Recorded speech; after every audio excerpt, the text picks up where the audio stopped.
Welcome to the Table Leadership Podcast, where everyone is invited to pull up a seat, and all leaders have a voice to contribute to the conversation. We're glad you could join us today. And now, your host, Cyon Edgerton.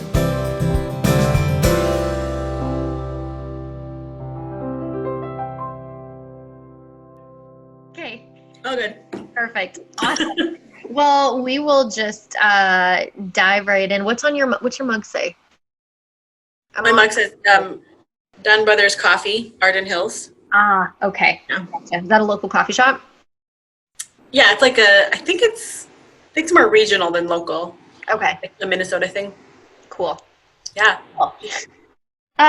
Okay, so anyways, before I get off in left field, because I have a tendency to do that and then to camp out there for a very long time, we'll get started, and I want to honor your time too. So first of all, thank you so much for just doing this and for taking the time to be a guest. I'm super excited.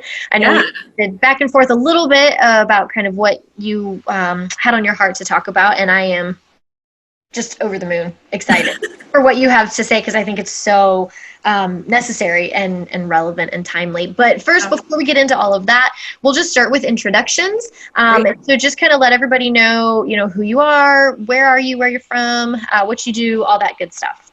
Yeah, so I'm Jenny. I live in Minneapolis area, and I'm actually here at work right now at Bethel Seminary as the assistant to the dean. Do a lot of work with some faculty, basically help run the day-to-day operations. And then I'm also a student here working on my MDiv, so we're a couple of hats here. And then I'm a pastoral intern at North City Church, which is a new local church in North Minneapolis area. So I'm on the teaching team there, and then I also help with some creative arts things as needed, and then jumping back into worship ministry soon. So I do a lot of things, have my hand in a few different places, but that's kind of the general thing that I'm doing right now. So my world's pretty academic, but I love it. Awesome. That's awesome. So just a couple things to fill your time with. Yeah, just, a few. Just That's great. I always tell people it's the only season of life I could ever do all those things. I can't imagine. I know people who do everything that I'm doing, but are married and have kids. And I'm like, how are you functioning? Right? Wow. Well, that's awesome. I think everything that you're doing is so valuable and important, and I love it.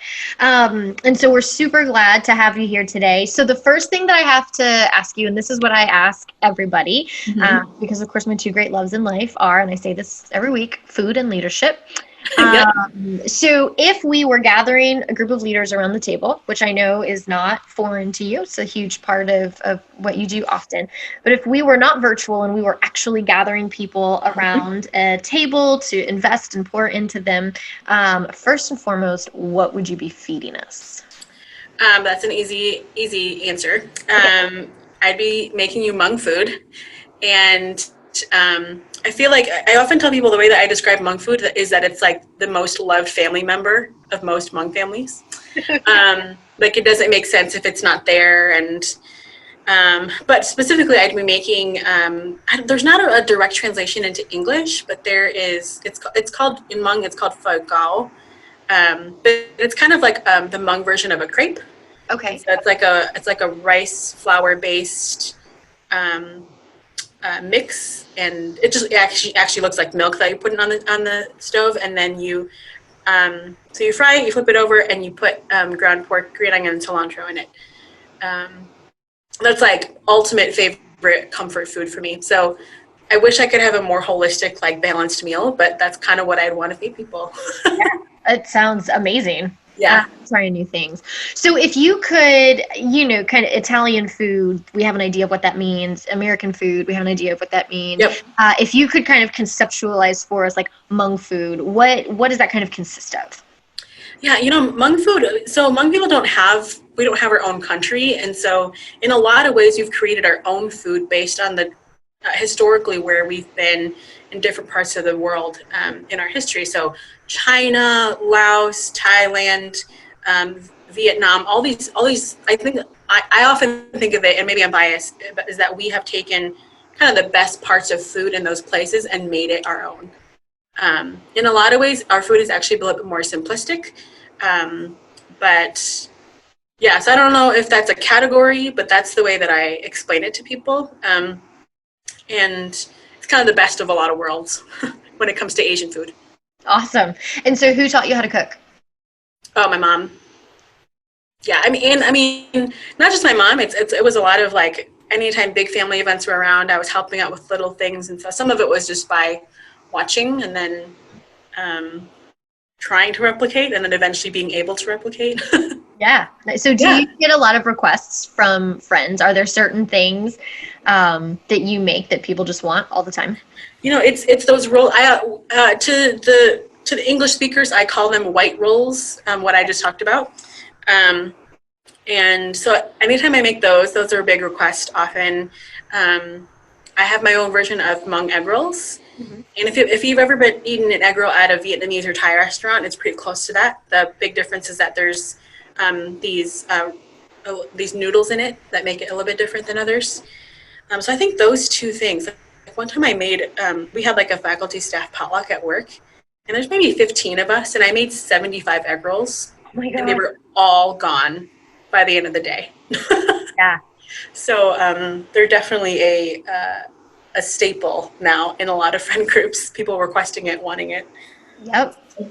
Oh my gosh. I remember a good friend of mine back in Virginia, her grandma's church would do that every year as a fundraiser. All the ladies, the older ladies would get together and they would make the egg rolls and you could freeze them. And I swear, everything I ever had in my entire life, I would buy boxes of them, whole containers, and then just stuff the freezer with them. Yeah. Yep. Eat them all myself. It is absolutely like a kind of soul food, comfort food. It's 100% comfort food. Yeah.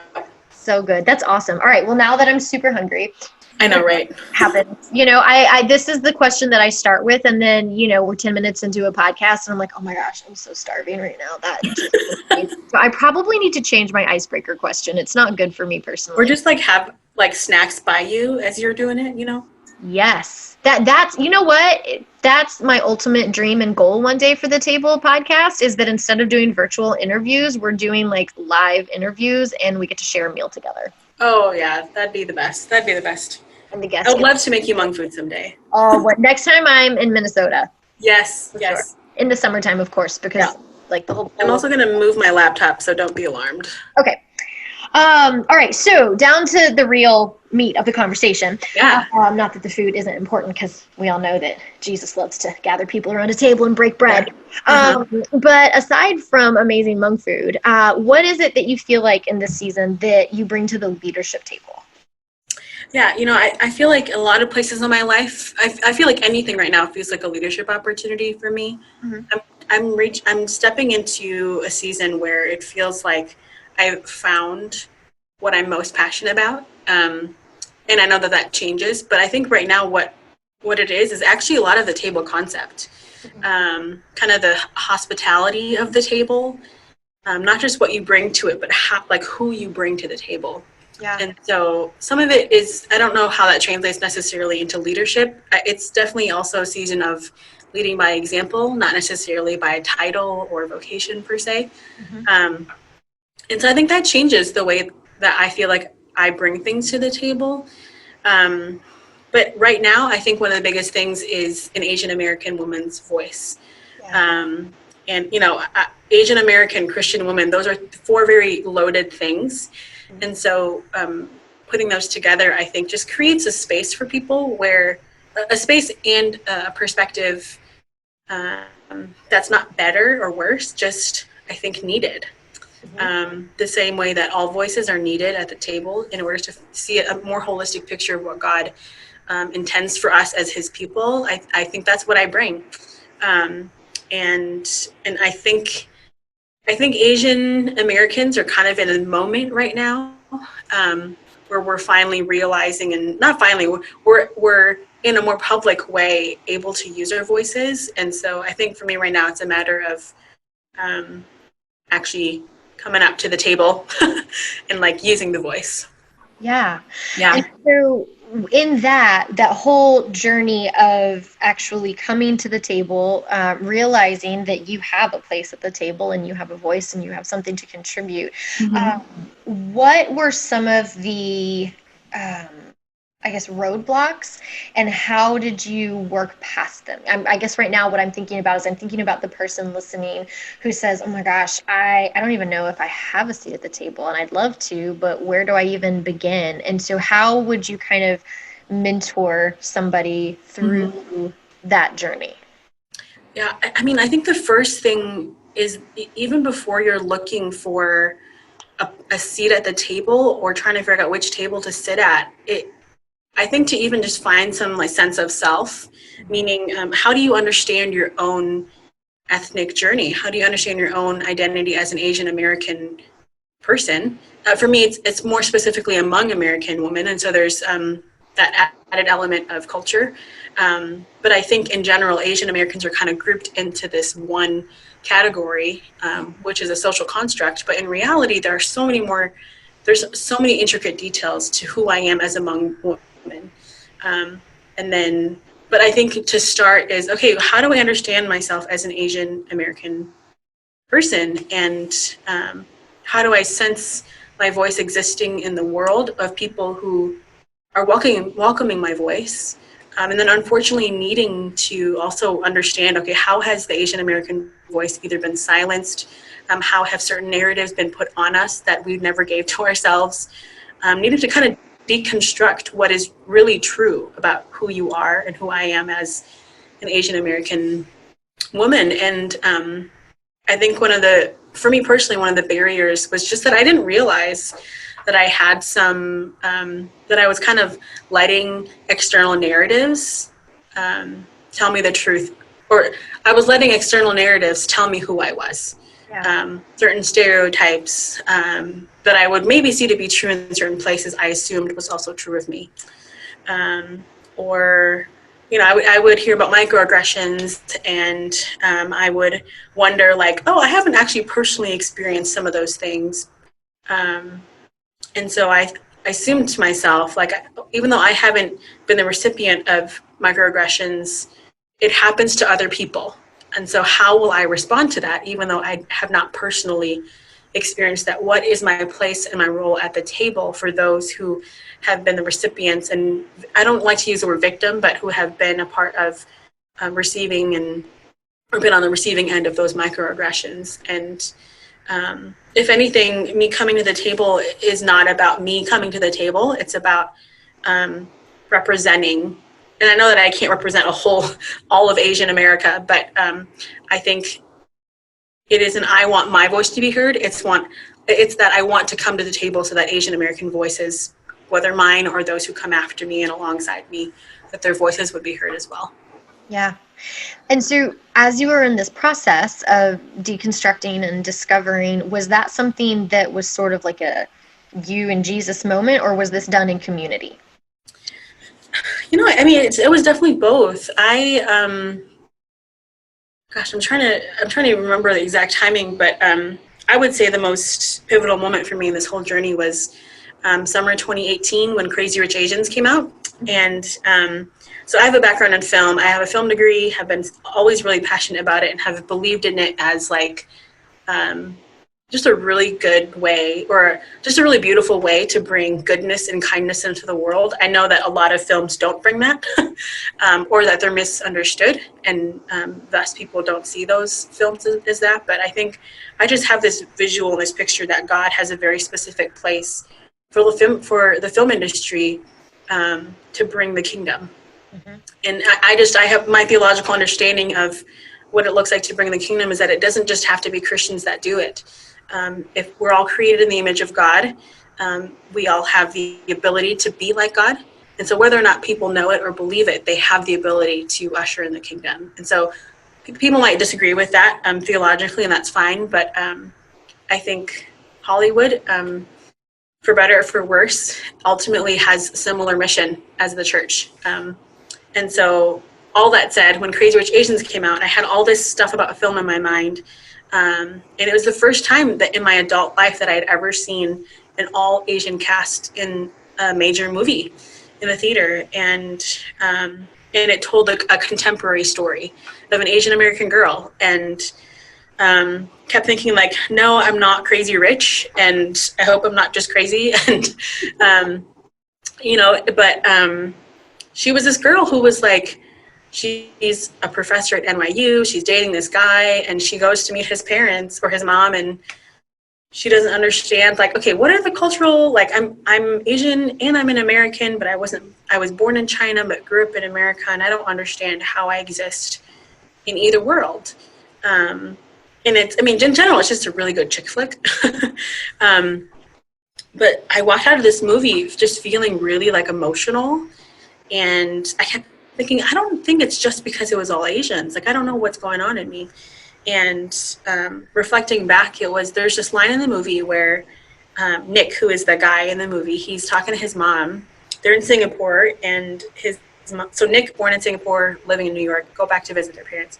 Nick says to his mom, like, oh, I thought you'd be happy that the first girl I bring home is a Chinese girl. And she looks at him and smiles and says, she says, Chinese American girl.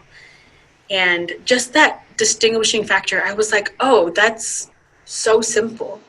But the Asian American story is so different than the Asian story. And I think that just helped me to differentiate that I was feeling tension, like actual tension in myself. I was trying to be a leader and disciple women and do a seminary degree. But I was trying to do all these things, but had not yet come into an understanding of how my Asianness as a woman fit into all of that.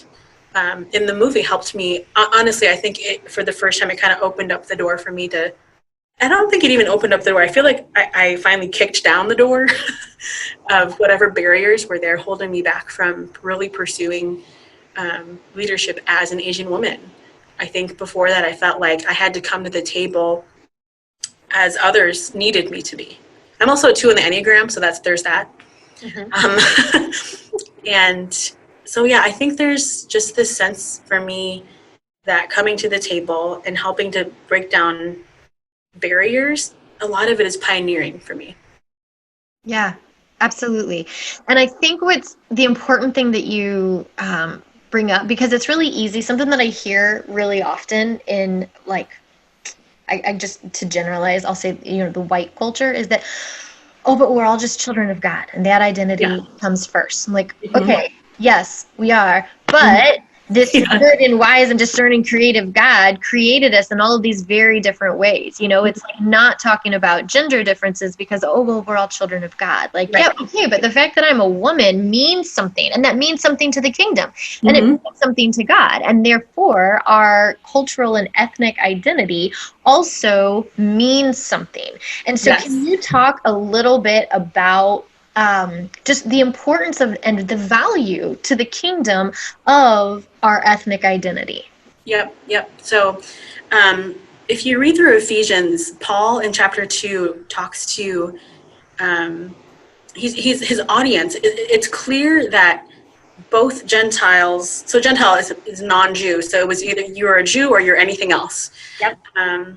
And first of all, the Israel story, like when Israel is known as the chosen people, not because they're Israel. Or let me rewind. Okay, so God says to Israel, "You are my chosen people." They're not chosen because they're Israelites. They're chosen because God says that they're Israel, or they're chosen because God says they're chosen.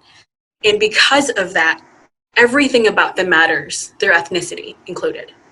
Everything about how God decided to bring the kingdom about as we know it now, and as it continues to be brought about, was through the very, very specific ethnic, cultural identity and journey of the Israelites. And of course, we know that when Jesus comes into the story, that it isn't just the Israelites anymore. It's everybody. That's why it says there's now no Jew nor Gentile. Sometimes people hear that and they think, oh, your ethnicity doesn't matter. But what that really means is that God is saying, it isn't just the Israelites' culture and ethnicity that matters anymore. It's everybody's. And in a lot of ways, even if it was, okay, now anybody can be identified as a person of God. If that was true and it only continued through Israel's culture and heritage, that would have been a monocultural way of doing Christianity. And I think that's the risk that that's the we risk the integrity of what God really meant by no Jew, no Gentile, when we say, oh, we're all children of God. And so in choosing to not even choosing, in the command to steward your ethnic identity in a way that brings the kingdom to life, in doing those things, then we see more and more of what God always intended for his people. And we see more and more of what it means for not just these elite Israelites, which wasn't even a thing. I mean, scripturally, people thought that they were elite, but God always intended that when you read the Old Testament and God commands them to follow the law, that wasn't about legalism. That was about them being identified as the people of God. And so they follow the law so that they could be identified as people of God. And so for us, how can we follow the things that are part of our ethnic journey and heritage in order to be identified as the people of God? And so that's kind of been my understanding and my framework for how I approach cultural and ethnic identity. And even in a lot of ways, how I help other people to just see like, hey, whether you're anyone who is of white majority in America, I want to challenge them to think about like, hey, there was one time where your ancestors came here and they were ethnic minorities, maybe not racial minorities, but ethnic minorities. Like there's a reason why certain people now, that their grandparents spoke Swedish, but now they're like, oh, I'm just eating Swedish pancakes, but I don't really have an ethnic identity anymore. But you have an ethnic identity, and how will you choose to steward that for the kingdom of God? Yeah, we've even whitewashed ourselves, the white majority culture. So something that you just said I think was really key. You talked about, you mentioned at least, the difference between ethnicity and race.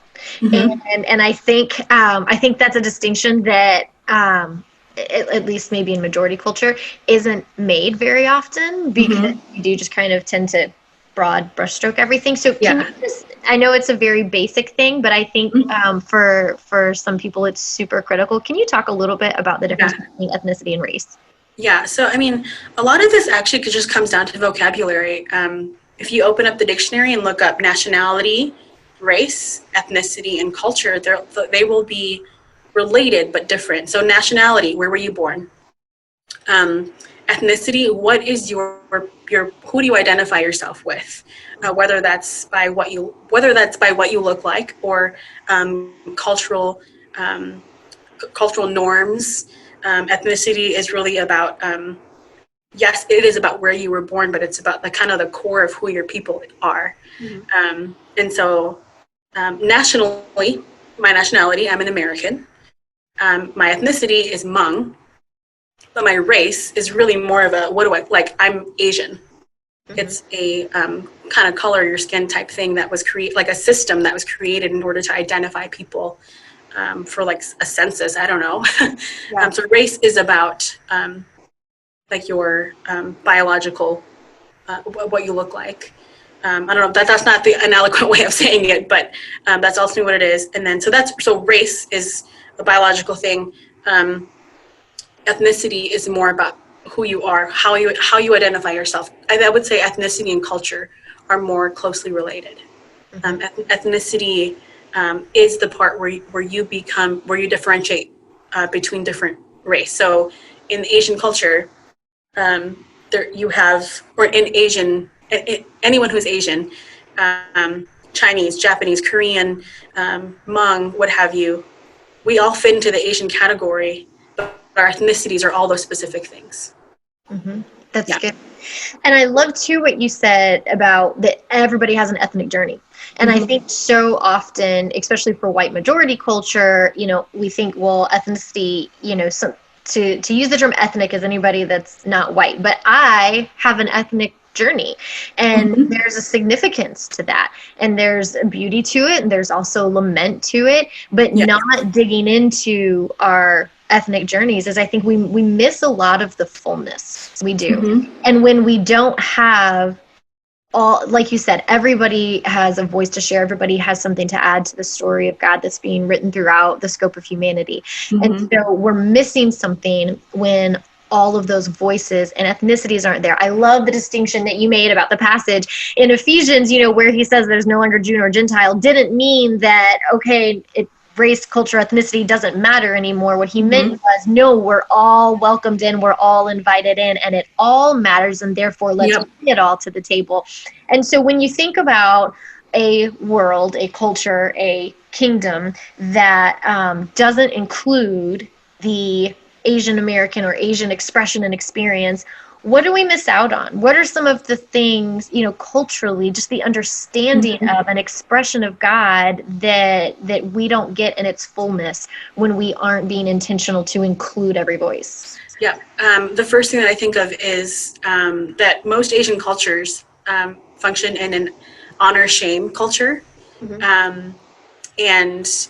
But America is by default a guilt-innocence culture. So what I mean by that, guilt-innocence is it's very individualistic. It's what you do, like everyone's individually responsible for themselves. Yes, you function into like a family unit or a church unit or a friend group, but ultimately you are your own person in your own life. What you do typically in a guilt-innocence culture reflects only on you. Your accountability falls back on you. But in honor-shame culture, and what also I will say about guilt-innocence culture is that I think one of the good things about it is that it does drive people to be pretty, in a good way, ambitious, and it allows people to kind of push through the narratives of you can't be everything, you can't just follow your dreams. I think there's this kind of innate drivenness to it that I think is really valuable in a lot of ways. But the honor-shame culture really ultimately better phrased as collectivist culture. And so one of the ways that I best describe it is honor-shame culture. It's not just that what one person does reflects on the other people, but it's more that anything that you do can actually bring honor to everybody. So when you think about Mulan, which I'll bring honor to us all. Obsessed with, like that's what Mulan means when she says, "I will bring honor to us all." It's not even this like pressure. Like some of it, you do feel pressure sometimes, but when Mulan says, "I'll bring honor to us all," it's in her mind. She says it's basically saying, "I will do everything that I can so that honor and protection and goodness is brought onto the family." Because for her, she's not living her life just for her. For her, everything that she does, she wants it to, it's not just about making her family look good, but it's about her family being able to thrive as well and alongside her. If we're talking about movies, so when Parasite won Best Picture, and when he won Best Director, he honored every single one of the other directors. He honored Martin Scorsese, who went before him. He actually quoted him and said, "I have lived my life by this quote." I think it's something about the most personal is the most creative when it comes to film, and that comes from a collectivist mindset, rather than just saying, "I think my mom and my dad."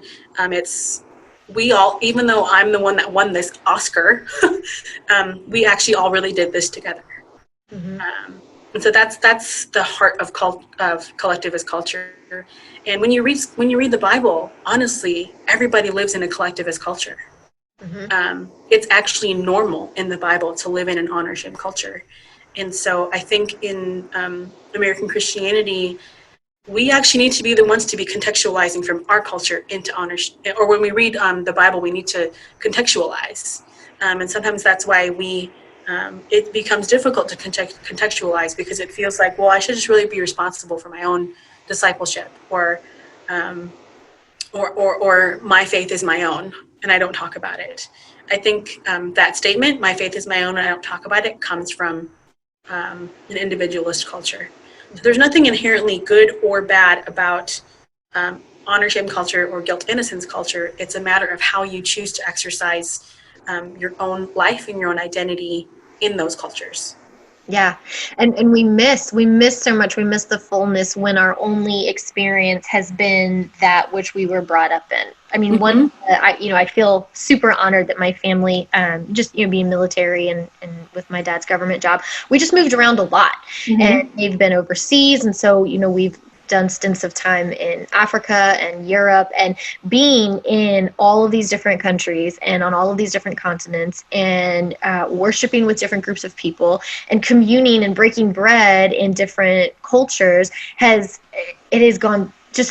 it's gone such a long way in helping me to understand how small my Western perspective and scope can be sometimes. Not in a bad way, because we all do it. We all tend to see things through the lens that we were born into and given. But we're missing the fullness, I think, of who God is and the kingdom of God that's advancing when we keep our scope that which we were born into. Right. The church itself is meant to be collectivist culture. There's not a single person or a single country or a denomination or anything that fully represents who the church is meant to be, and nor does one unit express the fullness of Jesus and of Jesus himself. Yeah. And so, in order to really experience all of Jesus, we need all of the church. We need everybody. And it's not even like we need to do this together like that. I feel like there's kind of a rose-colored glasses way of saying that, but it really is we need to stand shoulder to shoulder. And if we don't, we're actually doing ourselves a disservice. We're actually putting ourselves into a deficit if we don't fully step out to pursue understanding God through different lenses, understanding God through different cultural contexts, through different racial cultures. And more than that, we do ourselves a disservice when we don't look back to history and mourn and lament and own and have accountability. Yeah, absolutely. And I think what's so important about what you're saying, this is a lifelong work.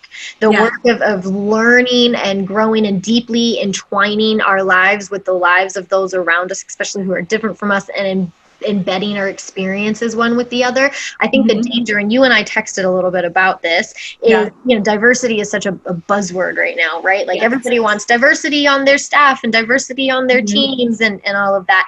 But all too often it stays surface level. I'm not actually learning about you. And diversity, I think, too often gets translated into tokenism, the token hire, whether it's gender, ethnicity, whatever it may be. And what really ends up happening is, okay, my diversity is this token hire that I just made, and yet I'm not changing anything about our work environment or our culture. Basically, you need to come integrate into who we are. And so you were mentioning, you used the word representation. There's a difference between tokenism and representation. And so can you talk a little bit about that, and what does it look like for us to, entwine our lives with the lives of others and to learn and to grow and to really embrace the larger representation of the kingdom of God without getting into that place of tokenism? What do we need to know? What do we need to understand? How do we do that?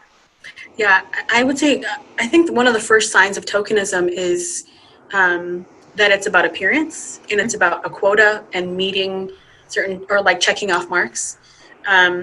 I think true diversity is not every single race exists in the room. I think true diversity representation is about whose voices are actually being heard, who's talking, who's in a position of authority. One of the most classic examples I think of is if you make a hire, if you're like, oh, all of our staff is white, so we're going to bring in the Asian American girl, and she's going to be hired on as, if you're talking about church, the Asian American girl is now the creative director. Yes, her title is creative director, but does she have a voice on the teaching team? She may not be preaching, but does she have input? Does she have a voice of authority? Do you bring her on to talk about other things? Like, I think a lot of time people of color are brought onto anything just to talk about diversity, just to talk about other people of color, as if we represent everybody. So there's kind of this fine line. There's this, it's not even a line, it's like a fog almost. There's this fog that exists that if we're not careful, we'll kind of slowly seep from one place to the other. We'll slowly move from representation to tokenism. And so this is a very learned thing. Tokenism often, I think, belittles people of color. Tokenism often dehumanizes and minimizes someone's ethnic journey and ethnic culture and identity. But I think representation in its true sense is about the other person. It has nothing to do with what will we look like as an organization or a church. Representation is ultimately about, hey, I see that your specific ethnic identity and journey, that you have a voice that we need. And we will give you and elevate your position or elevate your voice because we know that we are incomplete without it. And if anything, like anytime I feel like I'm a token, I know it. And anytime I feel like accurately represented, I feel empowered and I don't question myself. And if I'm accurately represented, whether by other Asian Americans or elevated by majority culture, by white people, I feel that they're my ally. If I'm accurately represented and chosen for representation reasons, then I don't doubt why I'm there. And some of that is just like my own intuition. And anytime tokenism is there, the person that you're tokenizing knows it. And it won't be long before they begin to question why they're there. If you have brought someone on staff at a church, if you have hired someone, if you have, whether it's a person of color or a woman or anybody who's considered a minority to represent that whole group, I promise you that they will know. They will know if they're the token, and they will not be there long if you continue to treat them like a token. And so I would say the best thing in this area is curiosity. Curiosity and humility. If you're wondering, oh my gosh, did I bring this person on as a token? I think there is a proper way to move from tokenism into representation. That even if you brought someone on as a token, I think because we live in an upside down kingdom, that there is grace there. And if you ask the questions and do your own research and don't expect the person of color or the minority to do the work for you, there can be some real amazing partnership there. Yeah. So a phrase that you used a couple times, and I don't know if you can actually define this or kind of put a framework around it. It might be difficult, but you talked about accurate representation, that when you accurately represented. What does that mean? How, you know what I'm trying to say. Yeah, totally. I guess really what I was trying to say is that I'm not a stereotype to you. That if, I guess I don't have a specific example, but I think, I guess I should say I know if I'm being inaccurately represented. If you are generalizing all of Asian America to one thing, or you're not willing to admit when you've done that, then I feel honestly just dishonored. I feel unknown and unheard. That's a big part of tokenism, is that someone feels unseen, even though they're there and they're present. And I think the feeling accurately represented is not so much about how you talk about me or the specific things you say about me, but being accurately represented is more about the intention, not the intention. It's about why am I really there? Why do you really want me here? Am I here because I'm Asian, or am I here because my voice as an Asian woman matters and you trust me? That's a big piece too, is trust. Yeah, that's huge. That's good.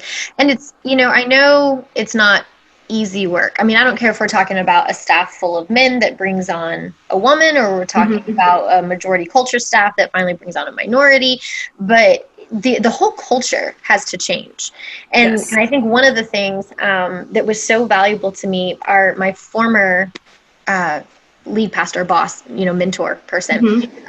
When this became super important for us as a staff, something that we talked about a lot, and even in our church, valuing diversity, was that majority culture has to defer to the minority. Majority culture has to be the one that comes in, like you said, with the posture of humility and questions, and has to do that work of deferring. And the whole culture has to change. And I think we don't even realize how often the culture of our team or staff, whether it's a business or church, whatever else, or even just the culture of our home, I mean, for someone who's listening, who's even just thinking about their family context, it's very easy for the culture of our community. And by that, I mean the group of people that we choose to spend our time with and associate with, that culture, becomes very, I want to make sure I use the right words and not say something super offensive. But when there is one particular culture being represented, everything does have to change when we do bring in someone who's different. When we do bring in a woman into a team of men, that whole story, that whole dynamic naturally has to shift. If we're truly wanting to integrate, if we're truly wanting to integrate our gender experience, if we're truly wanting to integrate our ethnic and our culture experience, the whole culture of the rest of the group itself has to change.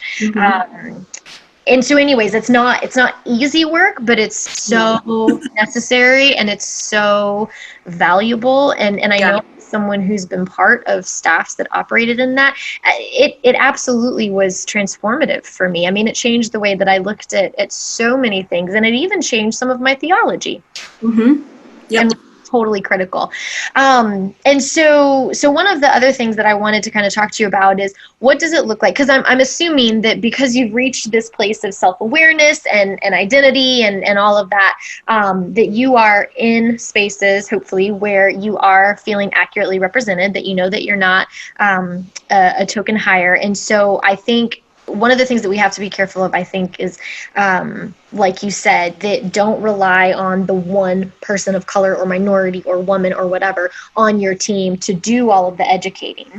So we don't want to put that whole weight and burden and pressure on somebody. But at the same time, the teams that you're part of, you do bring the voice of an Asian American woman. And so without being the token, but actually representing, what does that look like for you when you step into the places where you're leading? How is it that you are bringing your unique voice and experience to the table? And for someone who kind of finds themselves in a place who recognizes, okay, cool, I'm here, I am able to bring representation.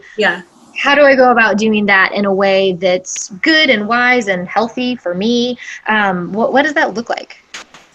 I mean, honestly, some of it is just like, I'm always aware of my Asianness. And if I'm in certain spaces where everybody else around me is white, I will never be the default. And so I'm always aware of that. And so some of the very specific Asian American things that I bring to the table are really, one, just to say it, like, hey, to kind of make suggestions without saying something like, okay, hey, we're not talking about anybody who's a person of color. Rather, so sometimes it's just needing to find discernment in how to say, hey, what if you brought in this voice? But other times it does require, like, hey, nobody here is a person of color. Like, it's needing to differentiate between what situation requires which kind of calling out. So there's that. And then I think as it relates to, like, helping to lead others in that, and wanting to help empower other people to learn and be teachers. Some of it is just reminding people, like, hey, we have to respond to culture as the church. We cannot be a reactive group of people to culture. If anything, the church, as you read it, has always been, in some ways, has been reactive. And that's a general statement. But when you read scripture, like when you think about that passage that I was talking about in Ephesians, there's a part of it that where Paul says the wall of hostility has been broken down. And the wall of hostility refers to this part in the Jewish temple where it wasn't like there was a sign that says you are now entering the wall of hostility, but it was about, there was an actual barrier where after that barrier, it was only Jewish men that were allowed. Anything before was only women allowed, and before that was the court of the Gentiles. So if you kind of picture, like, like a mall or something. It's like Gentiles were only allowed in the lobby. And so when Paul says the wall of hostility has been broken, what he is ultimately saying is that there no longer needs to be this like wall, you know? And then the life of God's people, their practices had to change based on that. And so in a day-to-day kind of leadership way, it's needing to navigate like, okay, what part of culture has changed? We have to remember there doesn't have to be a barrier. There doesn't have to be all these questions about who gets to do what when we all are supposed to be doing everything.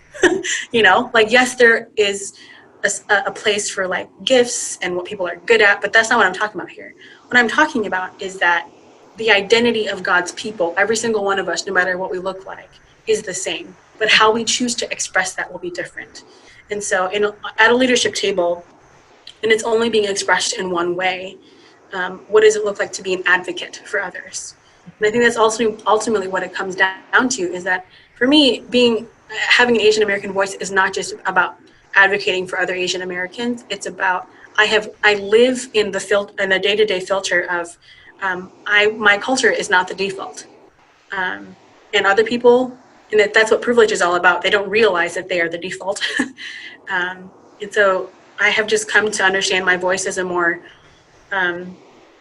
I think we had talked about this, is that my top two in the fivefold survey are prophet and evangelist. Mm-hmm. And so it's almost like impossible for me not to say something about like, hey, that's not the future that we're supposed to be looking towards. Like, we're not supposed to be this monocultural expression of God. And so what does it look like for us to really live into not just a multicultural, but an intercultural kind of life as God's people together? Yeah, that's good. So on the other end of that, because obviously, you know, you've shared so much good stuff with us, and there's this huge work of advancement that you're doing, mm-hmm. and this work of representation. So the other thing that I want to then ask you about, two things actually, that I would love to have you speak to a little bit, because I know, you know, I know where you live, I know the people that you're surrounded with, I know how you're being raised up as a leader, and what you're into soul care. I want to talk to you about soul care and community. You know, there's so much advancement that you're doing, but then, you know, Joe Saxon always says you have to retreat to advance. And mm-hmm. so how have you talked to me about the value of community and mm-hmm. and by community, I don't mean like the broader community. I mean your core. I mean that safe space where you're not having to represent or be a voice or anything like that. But talk to mm-hmm. me about the value of and how you've built that community. And then kind of along with that, I feel like it goes hand in hand. What does soul care look like, and why is it so important, especially when you are living out this day-to-day work of representation? Mm-hmm. Yeah, I think, gosh, it's such a loaded question. I think for me personally, finding community has never really been difficult. I think because my personality is to just jump in and do all the things. I think the places where I am naturally come with community. And I don't think that's true for everybody. I think I just feel really lucky and I know lucky is a strange word to use, but honestly, I feel really fortunate to be in the places that I am where community is built in.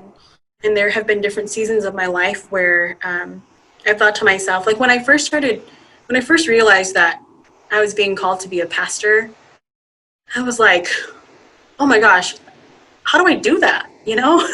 And so for me, I needed a community of women who were also pursuing that. And so it was, then I ended up being in a preaching class taught by Steph O'Brien. And there were 3 other women in the class that were on the same journey as me. And I was like, these are my people. And we all kind of acknowledged it together. And now we're still in this texting group.